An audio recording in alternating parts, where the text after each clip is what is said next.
Many today are looking for health of mind, body, and soul. As they surf the internet, search the yellow pages, and walk the streets, they find what looks like a real ATM. It sounds like an ATM. Sometimes it even feels like an ATM.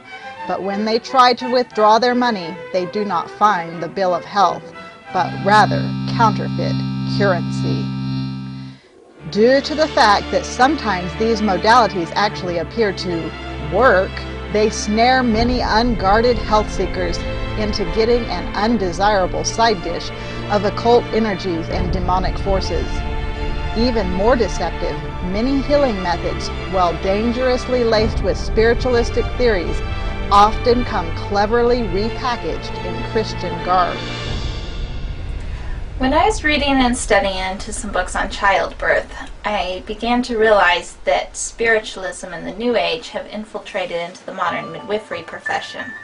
I was reading about practices such as hypnobirthing and acupuncture and yoga, homeopathy, visualization. All these were practices that were being talked about. And I also began to realize that even a lot of Christians have not realized the cultic dangers behind these and are adopting some of them. When I first noticed that spiritualistic healing practices were creeping into the church was a few years ago when somebody told me about their pastor's wife, and she had gotten into cranial sacral therapy and some other counterfeit healing practices. Because she was the pastor's wife, a lot of the people in the church actually went to her for healing. It ended up not to be a good thing for the church, and several people ended up losing their way because of it. But I didn't realize how subtle a lot of these things were until one year we were at the county fair and we were running a health booth, and at that booth this man kept coming up to our booth, and he would like to talk, and he would talk about the Bible, and I talked to him about Jesus and how he was the great physician and everything. I thought maybe he was a Christian or something, but then he started saying, well, let me see if I can figure out, see if I can help you with some of your health problems. And he would lean in real close, kind of into my bubble area. I would be a little bit uncomfortable, but he kept saying, well, let me see what the forces say. Let me see what the forces say about you. And that unnerved me a little bit, but it unnerved me even more when he actually correctly diagnosed a health problem that I was having at the time, and I had given him no hints that could have led him to that conclusion. Later on, I found out that he actually ran a booth. He was a metaphysician. And anyway, since then, I've talked to or corresponded with several different spiritualistic healer type people that have either contacted me or some other way, and it's really kind of scary how they take spiritualistic healing practices and they kind of just interweave them with the Bible, and they actually even use the Bible. Very, very subtle how these spiritualistic healing practices are being united with Christian ideas. So it's something we need to watch out for. You either are going to be blessed by God and receive what you need, or you're going to be blessed by Satan and receive what he decides you need. Just because it feels good and it seems right does not necessarily mean it comes from God. We can certainly understand why in the Bible Paul warned Timothy to keep away from pseudoscience by saying, O Timothy, keep that which is committed to thy trust, avoiding profane and vain babblings and oppositions of science falsely so called, which some professing have erred concerning the faith. In other words, we are to watch out for unbiblical practices that are actually pseudoscience. In his book, To Be One, Ernest Steed explains how this is often accomplished. It is a fact widely ignored, though never without danger, that evil rarely appears for what it really is. By mingling or attaching itself to truth, it gains acceptance. Evil is not, as some propose, simply an illusion. Rather, evil creates an illusion opposite to the truth, yet claiming to be the truth. Thankfully for us, we have a guidebook, the Word of God. More than 3,000 years ago, God specifically listed many of these forms of pseudoscience or counterfeit healing, as well as other abominable practices. To ensure his people protection from Satan, he directed them to stay away from them. His warning may still be found in Deuteronomy 18:9-14. It reads, "When thou art come into the land which the Lord thy God giveth thee, thou shalt not learn to do after the abominations of those nations. There shall not be found among you any one that maketh his son or his daughter to pass through the fire, or that useth divination, or an observer of times, or an enchanter, or a witch, or a charmer, or a consulter with familiar spirits, or a wizard, or a necromancer. For all that do these things are an abomination unto the Lord, and because of these abominations the Lord thy God doth drive them out from before thee. Thou shalt be perfect with the Lord thy God. For these nations which thou shalt possess hearkened unto observers of times, and unto diviners, but as for thee, the Lord thy God hath not suffered thee so to do." Today, it would be well for us to heed this warning too. We'll begin our investigation by discovering just what divination is and exposing some of its modern forms. It is abundantly evident from the Holy Scriptures that divination is not a practice in which God's people should be engaged. In fact, 2 Kings 17:17 states that it provokes the anger of God, and they cause their sons and their daughters to pass through the fire, and used divination and enchantments, and sold themselves to do evil in the sight of the Lord to provoke him to anger. But just what is divination? Webster's 1828 dictionary defines divination not only as a foretelling future events, but also discovering things secret or obscure by the aid of superior beings or by other than human means. It further explains the ancient heathen philosophers divided divination into two kinds, natural and artificial. Natural divination was supposed to be affected by a kind of inspiration or divine afflatus. Modernly, this could include things like crystal ball reading, Ouija boards, automatic writing, or just direct communication with the spirits, etc. But the definition continues. Artificial divination was affected by certain rites, experiments, or observations, as by sacrifices, cakes, flour, wine, observation of entrails, flight of birds, lots, verses, omens, positions of the stars, etc. This definition is backed up by the biblical description in Ezekiel 21:21. For the king of Babylon stood at the parting of the way, at the head of the two ways, to use divination. He made his arrows bright, he consulted with images, he looked in the liver. So we find out that discovering secret things by divination is not limited to one particular method, and it is also obvious that artificial divination often makes use of objects found in the environment. Some modern methods of this that are commonly classed as spiritualistic include palm reading, tarot cards, and astrology. But today, many forms of divination and healing modalities come under the guise of diagnostics. One method that we have already mentioned that falls into this category is the pulse diagnostics connected with the traditional Chinese medicine, exposed in Counterfeit CUREncy, Part 1. Another one of the most celebrated forms of this in history is phrenology. Phrenology was one of the leading pseudosciences in the 1800s. Its idea was invented by Viennese physician Franz Joseph Gall in 1790, who believed that you could determine a person's character by measuring the bumps on their head. Dr. Gall used to see pictures of Mozart composing music leaning on his piano with his knuckle against his temple, so he figured, that must be the location of musical skills. He had two acquaintances who were low-life characters who had large bumps above their ears, so he called that part of the brain acquisitiveness. He cataloged the whole brain on these one or two anecdotal bits of information. Dr. Gall became a sensation, lecturing on this through Europe. The supposed science of phrenology led one religious writer of the times to write the following concerning modern spiritualism.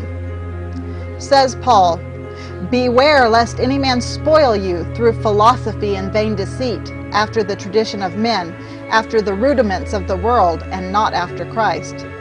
This scripture is especially applicable as a warning against modern spiritualism. If the mind commences to run in the channel of phrenology and animal magnetism, it is almost sure to lose its balance. Vain deceit takes possession of the imagination. Today, most people recognize phrenology as pseudoscience, and yet many similar so-called diagnostic methods are employed and readily accepted by the masses. Two of the most prominent methods we found are reflexology and iridology. Many reflexologists claim that a good reflexology session can cure a multitude of ailments. Reflexology practitioners claim the therapy relieves stress and tension, improves nerve and blood supply, removes waste, and brings the body back into that state of balance. They're sort of not too specific, because then they can be nailed down in terms of laws. It does have a detoxing sort of ability. Making medical claims, so they leave it a little bit wishy-washy. In what conditions does this therapy help? Oh, how long have we got?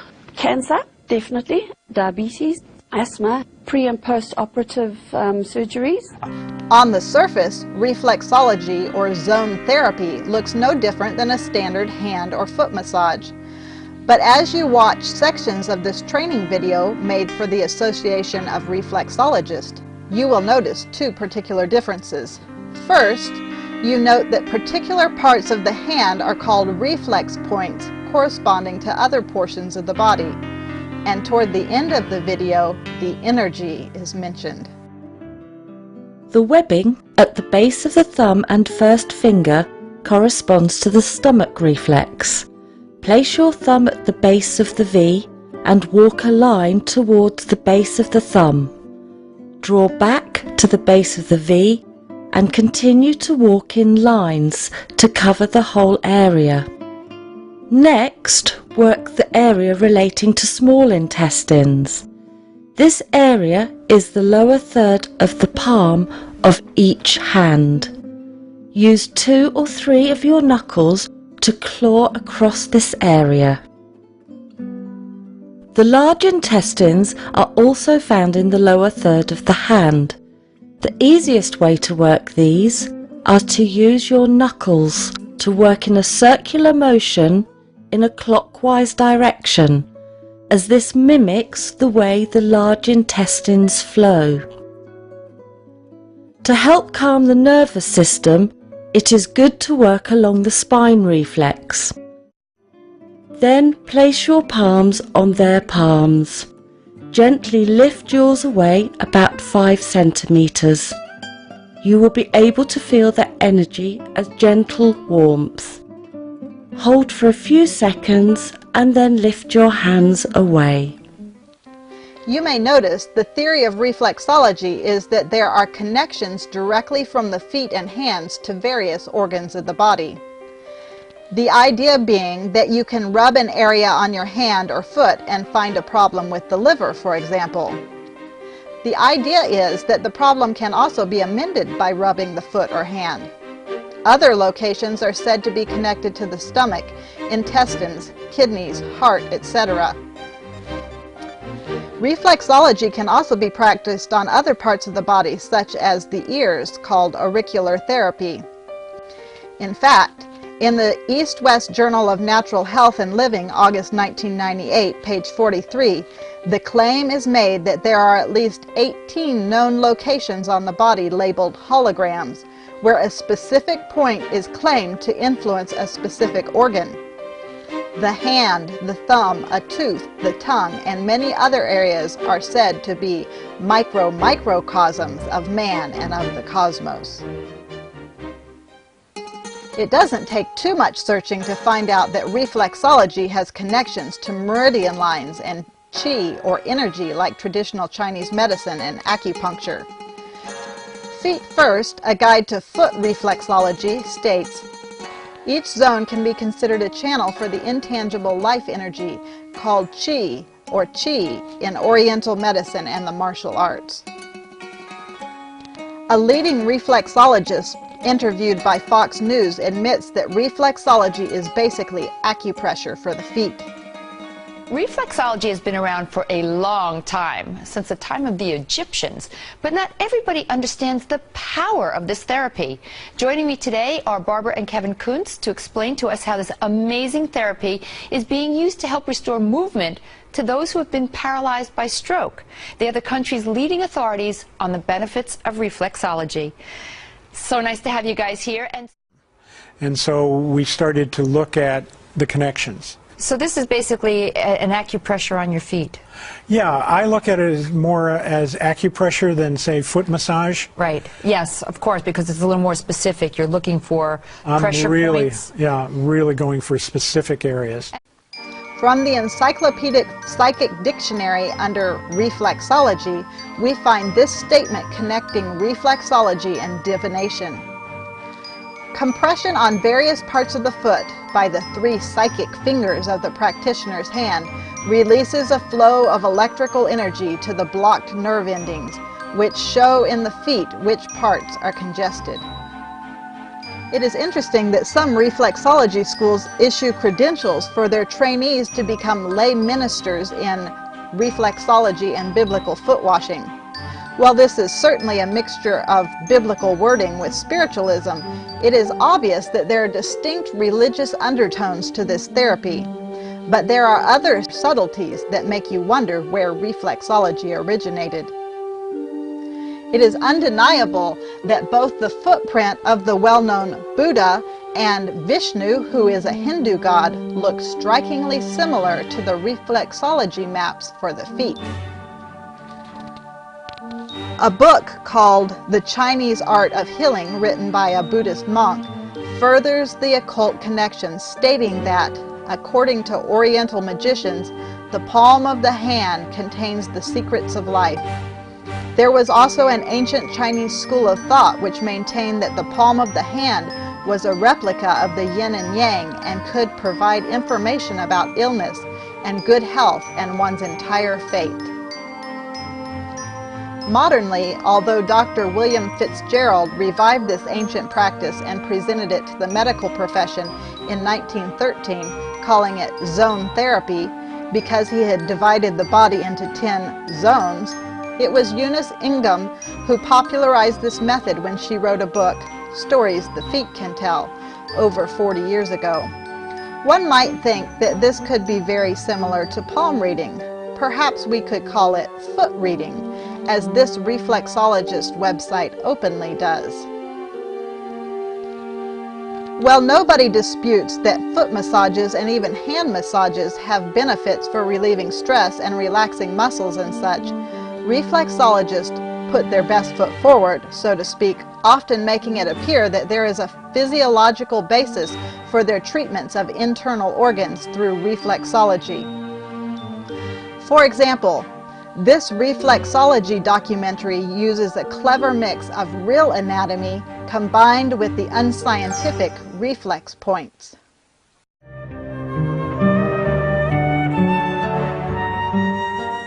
Below the diaphragm line, you'll find the reflex points for the liver, which are on the right foot. The liver has more than 500 functions, including processing the body's nutrients into what can be stored and what needs to be expelled as waste. Within the reflex area for the liver, you'll find the gallbladder, which stores bile to help with digestion. Although you'll access some areas of the stomach on the right foot, the majority of the reflex points are to be found on the left foot. Also on the left foot is the pancreas, which controls glucose levels in the blood. The pancreas produces insulin for this purpose, and insufficient levels of this vital hormone will result in diabetes. The writer of an article entitled "Beware of the Witch Doctor" uses a little common sense to unmask the reflex points, saying, "I fail to remember anything I studied in college anatomy and physiology indicating that our feet and hands are remote controls for our organs. Imagine shaking hands with someone while putting a little sneaky pressure on a specific point of his hand and shutting down his heart. I think I would be tempted to keep my hands in my pockets." Yet despite how unscientific it may seem, reflexology and other deceptive therapies have led many sincere people astray. Kathy Burns, in her booklet Hidden Dangers of Reflexology, warns us that, according to Anna Kay, a reflexologist who studied under Eunice Ingham, other interrelated techniques are zone therapy, polarity therapy, acupuncture, shiatsu, etc. Other reflexologists include Jinshin, Duin, and acupressure, as well as other methods. Reflexology and these techniques are only one form of many modern manifestations of divination. And to some, the next method we will be investigating is even more believable and deceptive. Iridology is a professed alternative method of making a medical diagnosis for the present and even for predicting disorders in the future. This is a divination-like method which involves examining the iris of the eye and inspecting the color, texture, and location of various pigment flecks in the iris, the colored part of the eye. Jessica Maxwell, in her book Eye-Body Connection, claims that the basis for iridology is the neuro-optic reflex. She states that the neuro-optic reflex turns the iris into an organic etch-a-sketch that monitors impressions from all over the body as they come in. An old news report gives us a peek into the mystery of iridology. We depend on our eyes to see the world around us. But can they also show us the world within us? In tonight's Two in Depth, a look at iridology. Sure, let me do that. I can tell you what I see here. Some say the eyes are the windows to the soul.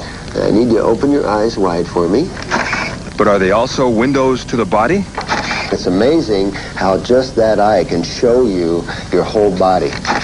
It's called iridology, and its practitioners say when it comes to good health, the eyes tell whether you have it or not. Iridology is that master science to find where the toxins are, where they have migrated, and where they've settled in the body. With a magnifying device and a camera, iridologists examine the structures of the iris. Irregularities in the shape or color of the fibers raise alarms. Elaborate mapping charts reveal the area of the body involved. Largely the tool of naturopaths and alternative therapists, they say they can see clues to all kinds of health problems you may not even know you have. We can see future problems as they begin to manifest before anybody feels it and before anybody knows about it. Experience is the key to interpreting the signs. Believers say cancer, skin conditions, bowel troubles, virtually any problems can be seen in the eyes. But exactly why, they don't know. I can't tell you totally how it works because it's kind of a mystery in certain respects. A lot of sciences are. But we do know that it works. Most ophthalmologists, optometrists, and doctors would disagree, citing a lack of supporting scientific evidence. But other once-shunned alternative disciplines like acupuncture and hypnosis are now accepted by some members of the medical community. Perhaps one day, iridology will also be. Absolutely. Absolutely. As recognized in this news report, iridology is rarely accepted by conventional medical doctors. One of them states that the problem here is that the signals of the optic nerve only go to the brain. There is no signal traveling from the brain back up the optic nerve to the eye. There is some debate about where iridology began. Some say it can be traced to ancient Chinese astrological practices, while others trace its beginnings to Ignaz von Pexelgy, a Hungarian physician. The story goes that in his youth he had broken the leg of an owl and noticed a black stripe in the lower part of the owl's eye. He then theorized that the broken leg caused the black stripe. Whichever story is true, and however iridology began, one prominent leader and proponent of it in America was New Age healer Bernard Jensen. In his book, Iridology, Science and Practice in the Healing Arts, he also discusses his belief in reincarnation, astral travel, psychic development, and other occultic practices and philosophies. Perhaps it is not coincidence then that Alice Bailey, a well-known occult writer, stated in her book, "In the immediate future, when our planetary life is somewhat calmer, the whole subject of vision and the registration by the eye of the inner world will receive an enormous impetus, and conditions hitherto undreamed of will be revealed. Man will enter into a new life and a higher era of understanding. The teaching concerning the iris of the eye is an indication of this." Although the spiritualistic undertones should certainly make a Christian nervous, even scientific testing has often found the claims of iridologists to be false. In his book, Bernard Jensen made the claim that an iridologist can determine the inherent structure and working capacity of an organ, can detect environmental strain, and can tell whether a person is anemic and in what stage the anemia exists. He can determine the constructive ability of the blood.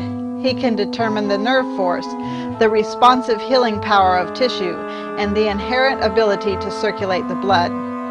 He states that it foretells the development of many conditions long before they have manifested disease symptoms. The claim is also made that no other science tells so accurately the progress from acute to chronic states. He further explains, "In iridology, you need ask no questions, yet you can tell where a pain is, what stage it is in, how it got there, and when it is gone." Sound too good to be true? Let's see how well he did when put to the test. In 1979, Bernard Jensen and 2 other practitioners of iridology were given 143 photographs to view and determine which individuals had kidney impairment. 48 had a diagnosis of kidney disease as revealed in standard blood tests, and the rest had no kidney disorder. These iridologists were not able to separate the diseased from the normal. Neither did their diagnoses all match. One iridologist had picked out 88% of normal patients as having kidney disease. Another examiner found that 74% of those patients that had severe kidney disease were normal. This test was reported in the Journal of the American Medical Association. Some of this confusion undoubtedly stems from the fact that there are some 20 different iridology charts that a practitioner may choose from in his practice. In 1988, the British Medical Journal carried a similar article of a test given to 5 leading Dutch iridologists. They received a stereo color slide of the right iris of 78 people, half of whom had a diagnosis of gallbladder disease and half who were free of any disorder. The result was similar to the other test. The 5 practitioners were again not able to differentiate the diseased from the normal, and were not even able to agree among themselves who was diseased and who was not. In the end, iridology, at least with no extra help from the spirit world, turns out to be just simple guesswork. Most level-headed people today wouldn't consider flipping a coin to be a reasonable method for determining a correct prescription of medicine or diagnosis, and yet today a method called pendulum diagnostics or dowsing is used to do just that. The book Trick or Treatment states, "With so many approaches and so many possible remedies, some homeopaths employ specific and peculiar techniques for checking that they have found the appropriate treatment. This can include dowsing, whereby a pendulum is held above a short list of possible remedies. The direction of swinging should indicate the correct remedy. Yet a scientific trial conducted in 2002 showed no evidence for the power of homeopathic dowsing. 6 homeopaths were given 26 pairs of bottles. 1 bottle in each pair contained bryonia remedy, and the other contained a placebo. And the challenge was to use dowsing to identify the genuine remedy. Although the homeopaths generally felt that they were selecting with the highest degree of confidence, they were successful only 75 times out of 156 trials, which is a success rate of just under 50%, roughly what one would expect from guesswork. Though at face value dowsing appears to be mere guesswork, like other forms of divination, with help from the spirits of devils, this method may actually sometimes work. Some say the fact that dowsing works is its major defense. However, one must keep in mind that Ouija boards also work. Dowsing has been used for centuries in a multitude of different forms.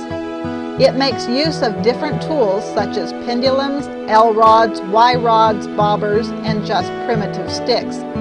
It has also been used among many ancient cultures. Marco Polo brought back detailed information on it from the Orient. Herodotus writes of its use by the Persians, Scythians, and Medes. There is record of its use by the Etruscans, Hindus, Egyptians, Greeks, and Romans.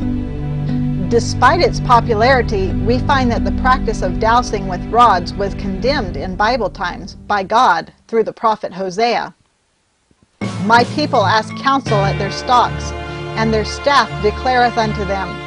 For the spirit of whoredoms hath caused them to err, and they have gone a-whoring from under their God. Many first-time observers of the ancient art of dowsing have watched in mute fascination as a dowser seeks out and finds underground water. This feat the dowser accomplishes merely by walking the land with his or her dowser stick until it is forcefully thrust downward at the location where the water is to be found. This is one of the oldest forms of dowsing, called water witching. Some unstudied Christians might think this phenomena is based on an invisible physical law of nature similar to gravity that shows where the water is. But this idea is soon unmasked because dowsers also claim to be able to find water locations by dowsing over a map. Raymond C. Wiley, the author of Modern Dowsing, the Dowser's Handbook, accepts 4 basic methods of dowsing. Number 1, field dowsing. The traditional use of dowsing which involves locating water, objects, and so forth on a given terrain. This is called witching the area. Number 2, remote dowsing. Witching the area is not required in this approach. Instead, the dowser locates the target from a distance of up to several miles. Number 3, map dowsing. The dowser locates the target using a map or sketch, often accompanied by the use of an occult pendulum. There are no distance limits here, since the dowser can supposedly locate his or her target even 10,000 miles away. And number 4, information dowsing. The dowser obtains needed information on any subject with neither space nor time limits.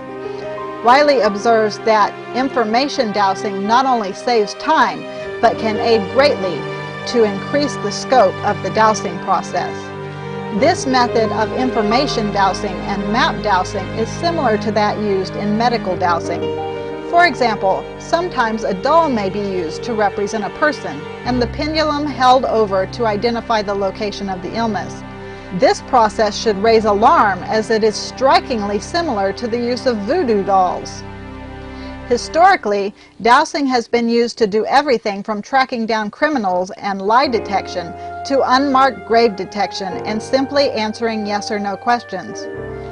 According to dowsers Irwin Stark, Raymond Wiley, and Gordon McLean, dowsing may be used medically to locate subluxations or cavities if we are chiropractors or dentists, to detect pregnancy, to determine edible plants in the wilderness, and to locate acupuncture points as well as multiple other uses. Dowsing, water witching, and pendulum diagnostics all fall under the term radiesthesia. According to those who promote radiesthesia, which is sometimes referred to as radionics as well, each unique object on Earth radiates, sends out its own unique signal, and all a person has to do is, quote, tune itself to that signal to find that particular object. When using a simple stick for divination, perhaps the spiritualistic connection is obvious enough, but today in the field of radionics and psychotronics, more modern devices and technology are sometimes used. Knobs, lights, and other hardware serve to confuse honest seekers, while added electrical cords camouflage spiritualism as technology. Some examples of radionics sound more far-fetched, like electroacupuncture, but many sound believable, such as radionic saliva testing and bioresonance frequency therapy that analyzes a voice recording.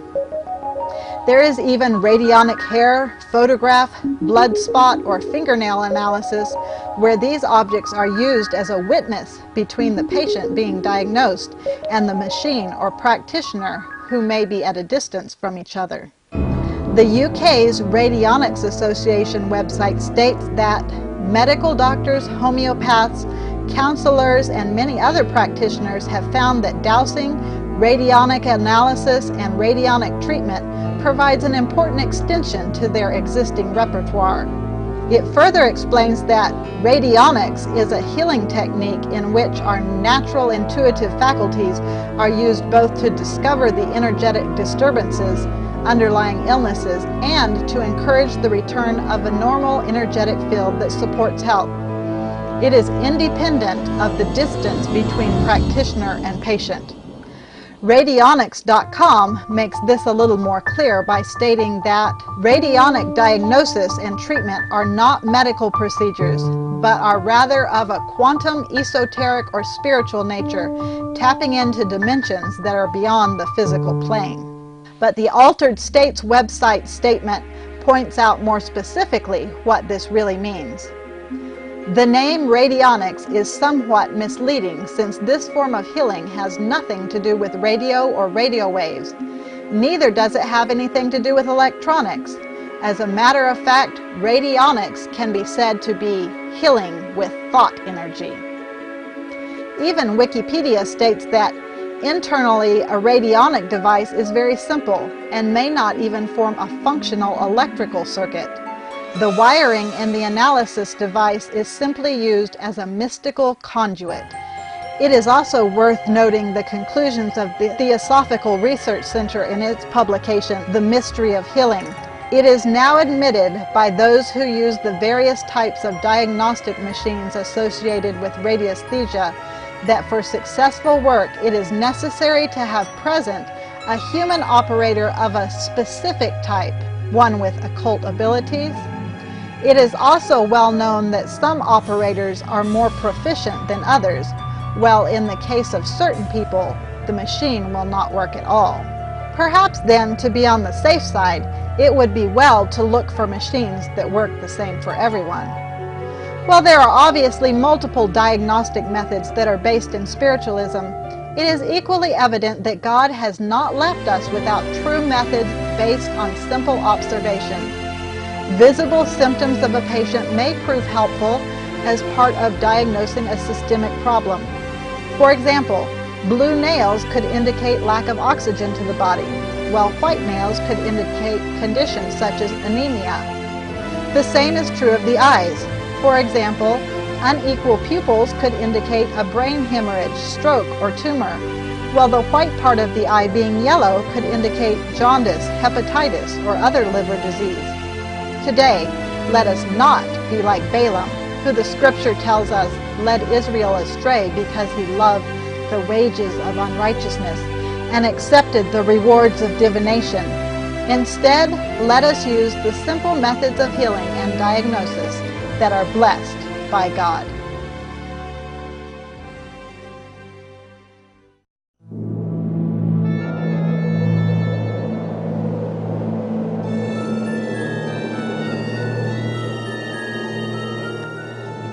Nearly 4,000 years ago, God declared to his chosen people, "For these nations which thou shalt possess hearkened unto observers of times, and unto diviners, but as for thee, the Lord thy God hath not suffered thee so to do."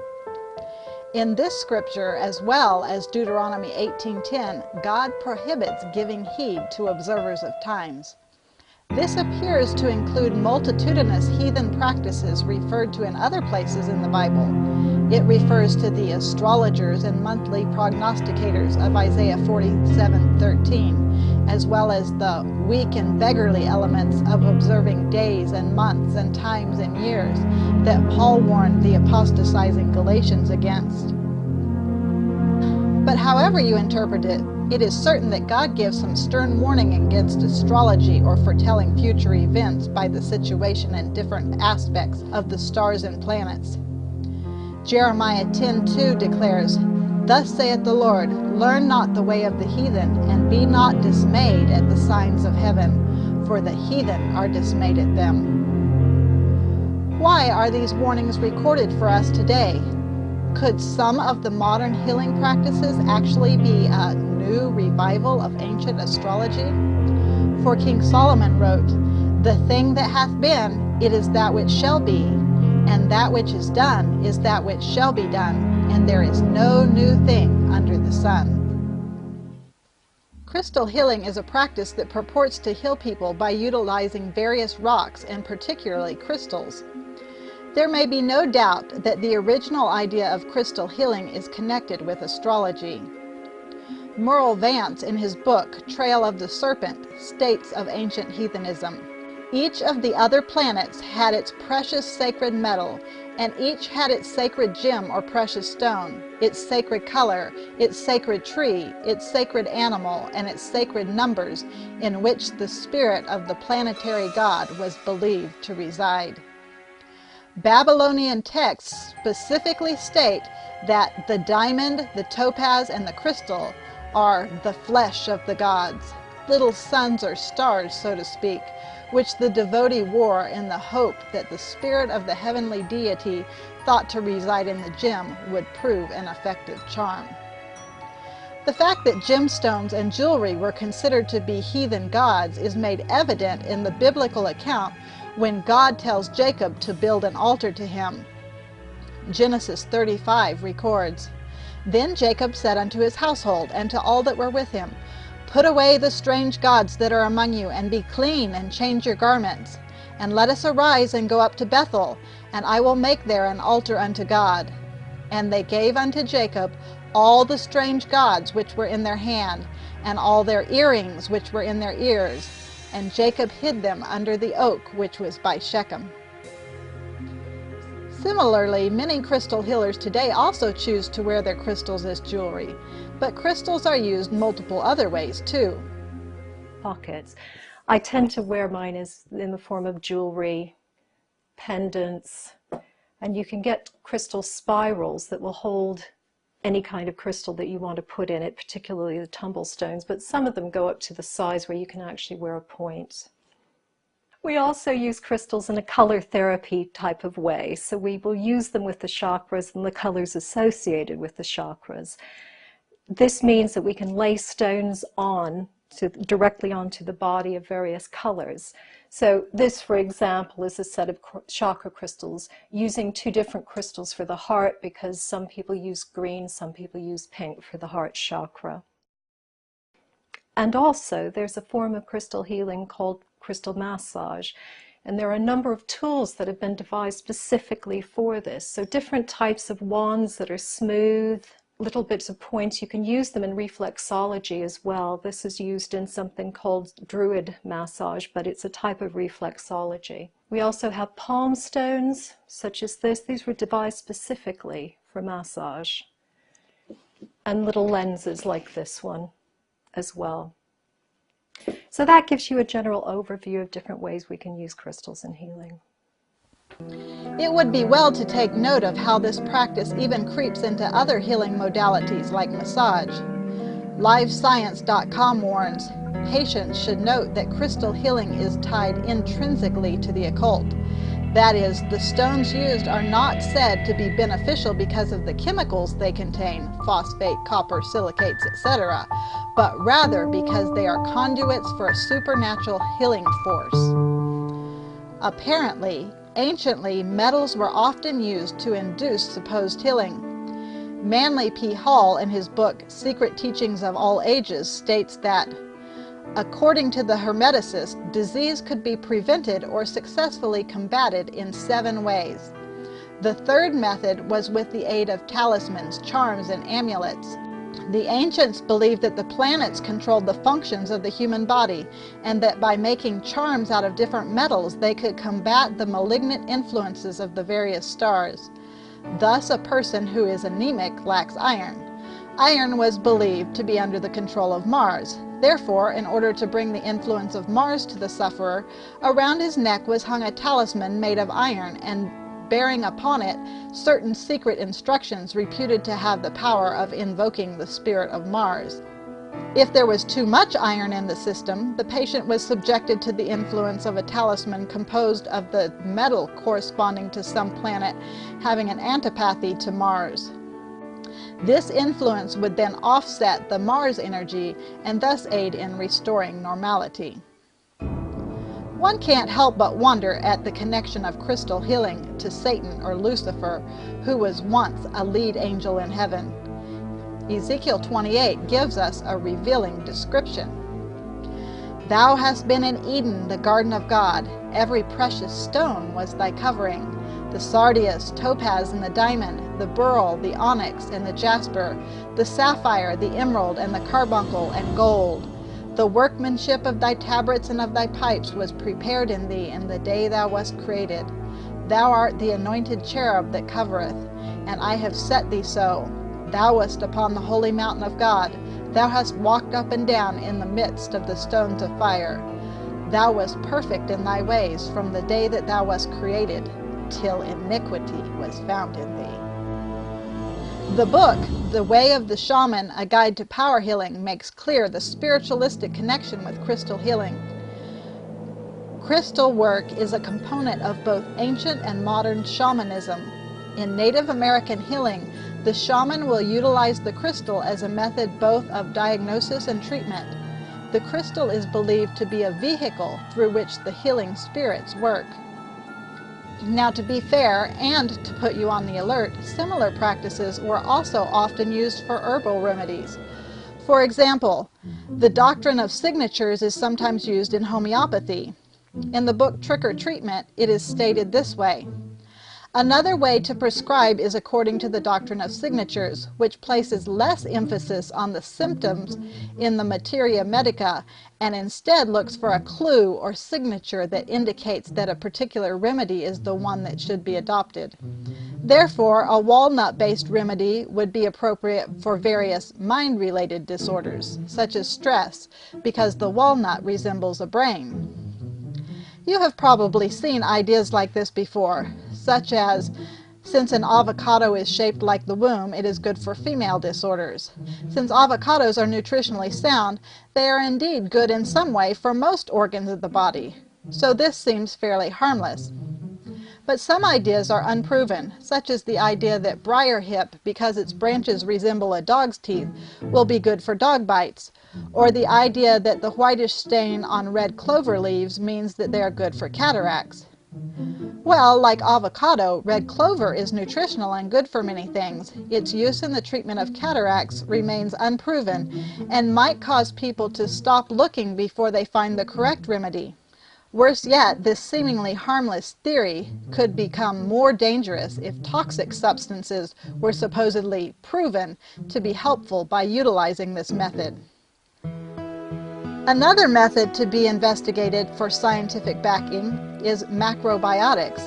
Macrobiotics is an eating plan or diet that is based on the yin and the yang, as well as having distinct connections to the 5 elements we already learned about in the section on Ayurveda. Here, a parade of pictures is perhaps worth 1,000 words. Even more sinister are astrological connections to herbalism. Manly P. Hall states that Dr. Nicholas Culpeper, whose useful life ended in 1654, was probably the most famous of herbalists. In Dr. Culpeper's correlation of astrology and herbalism, each plant was under the jurisdiction of one of the planets or luminaries. He believed that disease was also controlled by celestial configurations. He summed up his system of treatment as follows. You may oppose diseases by herbs of the planet opposite to the planet that causes them, as diseases of Jupiter by herbs of Mercury, and the contrary, diseases of the luminaries by the herbs of Saturn, and the contrary, diseases of Mars by the herbs of Venus, and the contrary. There is a way to cure diseases, sometimes by sympathy, and so every planet cures his own disease. As the sun and moon by their herbs cure the eyes, Saturn the spleen, Jupiter the liver, Mars the gall and diseases of choler, and Venus diseases in the instruments of generation. For the Christian herbalist, it would be a much safer plan to consider unbiased scientific testing, as well as the actual biochemical properties of the herbs. Herbal remedies used should first be deemed harmless, then helpful.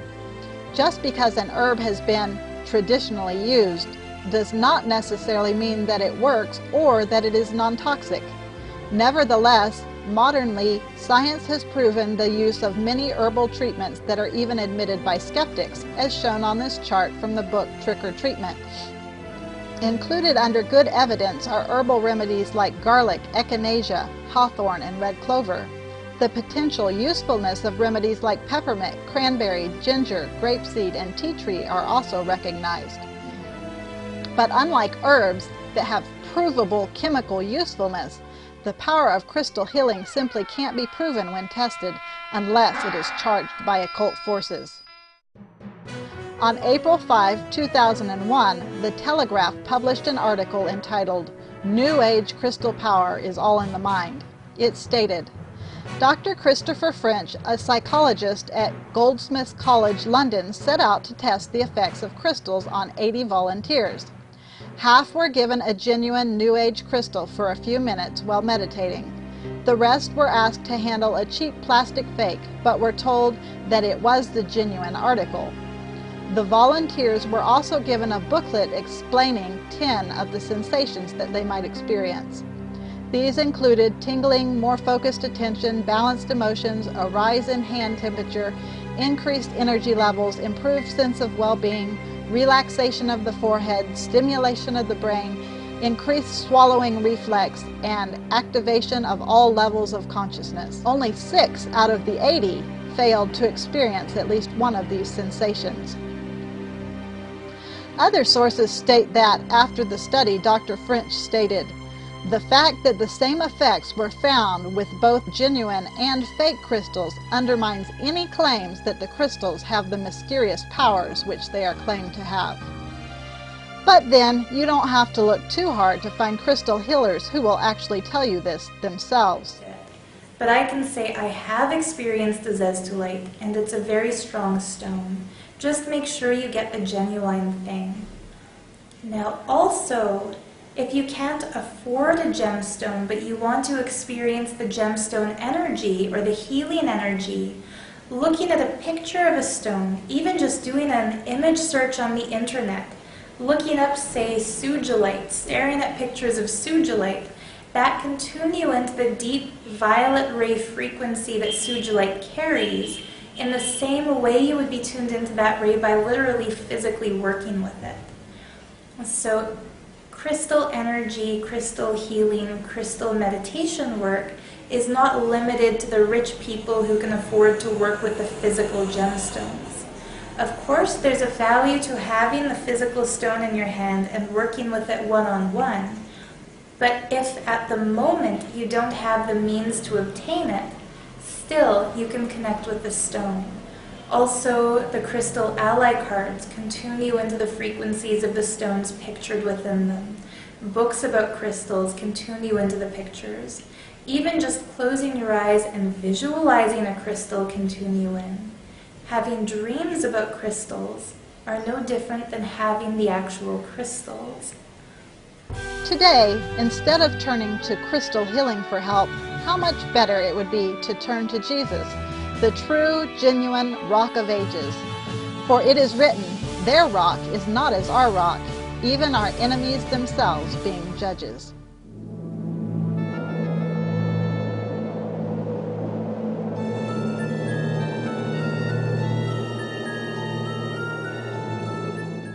Webster's 1828 dictionary defines an enchanter as one who practices enchantment or pretends to perform surprising things by the agency of demons. A witch is defined as a woman who, by compact with the devil, practices sorcery or enchantment. Today, even the mainstream media recognizes a similarity between witchcraft or voodoo and some of the modern healing practices coming into hospitals. Here, ABC reports. Watching voodoo. Here, Priestess Jones says she's pulling out someone's negative energy and shaking it away. I'm struck by how similar it is to what's being done right now in mainstream American hospitals. It's called therapeutic touch, and it's practiced in hundreds of medical centers, even during surgery. In Connecticut, Nurse Ann Miner does therapeutic touch on Lisa Brackett to help treat her leukemia. Therapeutic touch is a rather misleading name because the practitioner actually doesn't touch the patient at all, but the therapy is done by placing the hands a few centimeters above the body and traversing the body to determine the balance of energy. Many hospitals have teams of nurses who administer this, quote, touch. The nurse supposedly feels without touching from 3 or 4 inches away, feels the defective energy pouring out. I can feel where the energy is balanced and where it's not balanced. I can feel where it's intense, I can feel it's depleted. All the way back in 1998, the British Medical Journal reported that over 1,000 people have been trained in this modality, with 43,000 being professionals. According to a 1989 report in the East-West Journal of Natural Healing, this treatment has been a standard training in medical school for years. This practice apparently continues to grow despite its occultic links and the fact that it has been proven to be scientifically unsound by a 9-year-old. A 9-year-old whose 4th grade science project was publicized and even published in the prestigious Journal of American Medicine.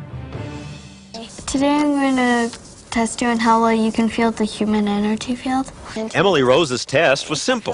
She asked practitioners of therapeutic touch to feel the energy from her hand. But first, she had them put their hand through a towel and piece of cardboard so they couldn't see where her hand was. She didn't ask them to heal anything. She just asked the most basic question. Tell me which of your hands you think my hand is over. Left. Again and again, touch therapists failed the test. Left. Amazingly, they kept volunteering to take the test. And even when they failed to do better at picking the correct hand than they would have done flipping a coin, their faith in their skills was not dimmed. Okay. This woman guessed right only 3 times out of 10. How do you think the test went? I think it went very well. Okay, you got 1 right. Sorry. So, were they embarrassed? No, not really. Some thought if you got 4 out of 10, right, they thought you'd pass. And obviously they didn't know their statistics. Despite its inability to stand up under scientific testing, one cannot deny that therapeutic touch is strikingly similar to a Japanese form of energy healing called Reiki. Reiki uses, if any, a very light touch. Reiki centers on the manipulation of the ki, the Japanese version of chi. The fact that this modality is of a religious nature is evident even in the name. Rei means spirit in Japanese, so Reiki literally means spirit life force.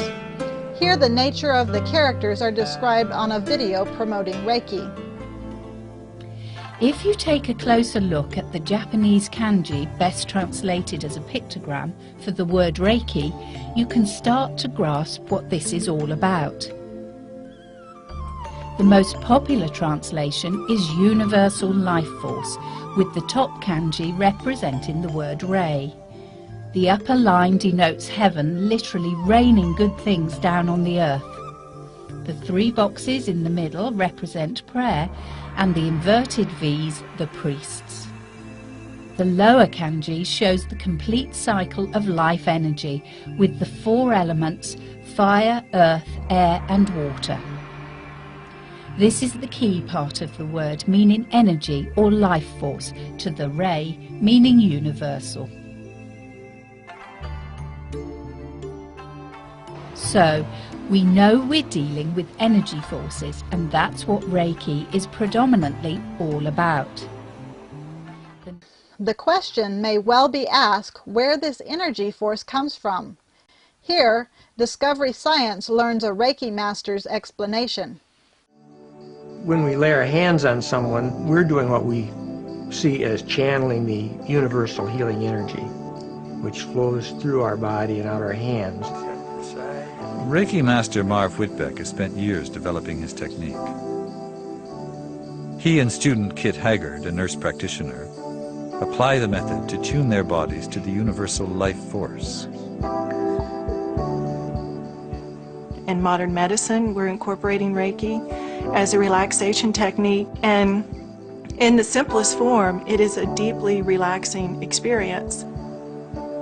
And we do know that when we're relaxed, that it's very positive for us in general. So from that, you can extrapolate its healing. Simply translated, Reiki combines 2 terms: Rei, meaning spiritual guide, and Ki or Chi, the body's own energy.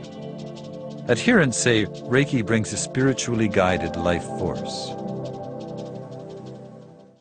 An article entitled Reiki, A New Direction informs us that we are seeing a growing interest in Reiki from the public at large. People from all backgrounds are coming for treatments and taking classes.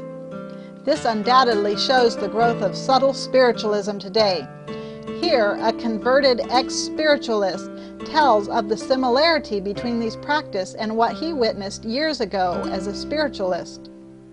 When I was a member of the Spiritualist Association of Great Britain, I saw the exact procedure many times.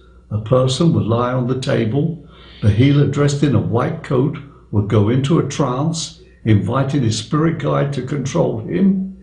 He would then place his hands a few inches from the face and move down from the face and then shake his hands onto the floor as if he was throwing the sickness away. At the beginning of a Reiki session, the practitioner goes through what is called attunement. It is seen here on a video promoting Reiki. Reiki is an energy force, and Anne is actually calling that power as she makes the symbols on her hands that she has been given in her attunement with a Reiki master. She is grounding herself so that the healing energy can pass through her to her client.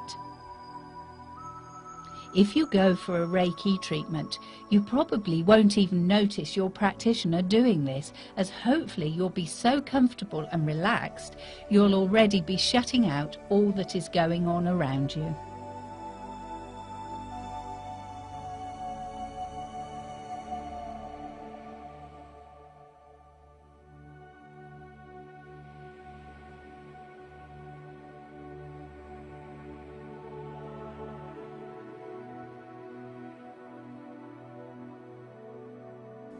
Anne is starting at the head, where the crown chakra will respond to her energy. It is concerning this experience that one Reiki master writes about her interaction with the Reiki guides, who are not people but apparently forces from the spirit world. She states, "For me, the Reiki guides made themselves the most felt while attunements are being passed. They stand behind me and direct the whole process, and I assume they do this for every Reiki master. When I pass attunements, I feel their presence strongly and constantly. Sometimes I can see them." The Everything Reiki book even adds, many Reiki practitioners report having verbalized channeled communications with the spirit world. Perhaps this is why one writer, warning against spiritualistic healing practices, put it this way: These satanic agents claim to cure disease. They attribute their power to electricity, magnetism, or the so-called sympathetic remedies. Well, in truth, they are but channels for Satan's electric currents. By this means, he cast his spell over the bodies and souls of men. The following statement should alert us to potential dangers in healthcare. The Everything Reiki book states, nurses and massage therapists who have been attuned to Reiki may never disclose when Reiki starts flowing from their palms as they handle their patients. Reiki will naturally kick in when it is needed and will continue to flow for as long as the recipient is subconsciously open to receiving it. The necessity of using only Christian healers who are aware of the dangers of subtle witchcraft quickly becomes evident to the careful Christian, for we are told, and have no fellowship with the unfruitful works of darkness, but rather reprove them. Unfortunately, as you have seen demonstrated here, practices like Reiki and therapeutic touch may be conducted and recommended even by medical doctors and nurses.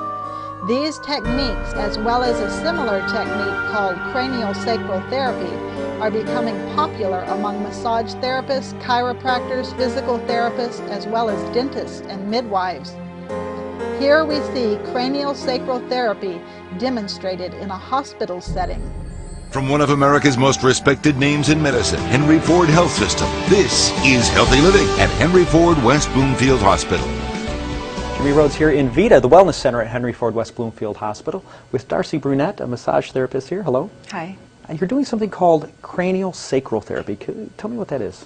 This is craniosacral therapy, and the intention is to encourage the body's natural self-healing, self-regulating capabilities. Mm-hmm. And you're saying that this is actually a pulse or a flow that goes through the body? What actually is moving? What are we talking about? It's the cerebrospinal fluid that protects the brain and the spinal cord. Mm-hmm. And with a very light touch, the therapist can feel the rhythm, the rate, the amplitude, and enhance the body to move to a healthy state. Okay, and you're saying it's a light touch, so if somebody is in pain and doesn't want, something that's really digging in, this would be a good alternative. Yes, it treats a lot of different medical conditions, from migraine headaches, chronic neck and back pain, fibromyalgia, a lot of other connective tissue disorders. And it's non-invasive? You stay fully clothed? Very non-invasive. According to Massage101.com, craniosacral therapy, or CST, is a gentle, hands-on manipulation of a physiological body system called the craniosacral system. This system is comprised of the soft tissue and bones of the cranium, or head, the spine, and the pelvis. Massage therapists that perform craniosacral therapy also target the membranes and cerebrospinal fluids that surround and cushion the brain and spinal cord from injury during a therapy session. Their touch is equivalent to the weight of a nickel. According to this statement, craniosacral therapy is made to sound like it is physiologically sound and scientific. But there is abundant evidence that there is no science behind craniosacral therapy or other variants of the therapy, including biocranial therapy and sacro-occipital technique. In 2011, the Nightingale Foundation stated that the mechanism by which the CST practitioners claim they can detect the rhythms of cerebrospinal fluid and by which they claim to influence the body into healing itself are biologically implausible. To date, no robust evidence has been produced that would validate these claimed mechanisms. Because of this, and because there is no good evidence that CST is effective for any condition, it seems likely that any effect perceived by those visiting a CST practitioner is due to placebo. A News at 5 report also indicates that there are many questions regarding CST's scientific relevance. Right. Craniosacral therapists say they also heal people by manipulating the bones in the skull. That can relieve pain and other physical ailments. But that's where a lot of the criticisms come in. For example, take a look at this website. This is the National Council Against Health Fraud. Over the years, this website has posted numerous articles denouncing craniosacral therapy. For example, in 2002, 2 science professors wrote a letter that appeared in the Journal of the American Physical Therapy Association. Its title, Craniosacral Therapy is Not Medicine. It says the bones in the skull can't be moved when we're adults because by then they have become one very robust bone. Furthermore, even if the bones could be moved, the letter says there's no scientific evidence that they can be manipulated to a patient's health advantage. A 2006 article in Chiropractic and Osteopathy also states, this treatment regime lacks a biologically plausible mechanism, shows no diagnostic reliability, and offers little hope that any direct clinical effect will ever be shown. Patients should invest their time, money, and health elsewhere. Even the Journal of the Canadian Dental Association states, dental claims and uses of CST, craniosacral therapy, defy science and logic. In addition, an MD authored article on Quackwatch entitled Why Cranial Therapy is Silly cites several studies showing the inadequacy of craniosacral diagnosis. We will only cite 2. The article states, a few years ago, 3 physical therapists who examined the same 12 patients diagnosed significantly different craniosacral rates, which is the expected outcome of measuring a non-existent phenomenon. Another study compared the craniosacral rate measured at the head and feet of 28 adults by 2 examiners and found that the results were highly inconsistent. But let's dig a little deeper. Does craniosacral therapy have even more sinister connections? William G. Sutherland is said to have originated cranial therapy, but the more modern leading proponent was John Upledger, who founded the Upledger Institute of Palm Beach Gardens, Florida. Upledger's book has some interesting theories. In his book, Craniosacral Therapy, Touchstone to Natural Healing, he tells practitioners to shut off their conscious critical mind. He states, learning to trust your hands is not an easy task. You must learn to shut off your conscious critical mind while you palpate for subtle changes in the body you are examining. You must adopt an empirical attitude so that you may temporarily accept without question those perceptions which come into your brain from your hands. How many people would take their car to a mechanic that shuts off his conscious, critical mind? The Alternative World Health website makes the connection between CST and the counterfeit energy a little bit more clear for us. It states, Upledger describes several techniques which may be used in a craniosacral therapy session. Usually, the first technique used is energy cyst release. The therapist feels these cysts in the client's body and gently releases the blockage of energy. Sutherland also wrote about a second practice called direction of energy. In this technique, the therapist uses his hands to pass energy from one of his hands through the patient into the other hand. Mind and Body of Lehigh Valley alerts us to what Upledger calls the inner physician, and also another therapy that he developed called the somato-emotional release, stating that if this sounds very strange to you, it is somewhat similar to the way an acupuncturist knows where to place the acupuncture needles. Listen as Upledger describes how he discovered and communicates with what he calls the patient's inner physician. By connecting deeply with a patient while doing craniosacral therapy, it was possible in most cases to solicit contact with the patient's inner physician. It also becomes clear that the inner physician could take any form the patient could imagine, an image, a voice, or a feeling. Usually, once the image of the inner physician appeared, it was ready to dialogue with me and answer questions about the underlying causes of the patient's health problems and what can be done to resolve them. It also became clear that when the conversation with the inner physician was authentic, the craniosacral system went into a holding pattern. He describes how he dialogued with this inner physician one day while working on an infant. I requested aloud in English that the craniosacral rhythm stop if the answer to a question was yes, and not stop if the answer was no. Today, God is calling His people out of Babylon, out of healing modalities associated with spirits and witchcraft. We may cease from conversing with the inner physician and begin listening to Jesus Christ, the great physician. For the scriptures ask, "Who hath bewitched you, that ye should not obey the truth?"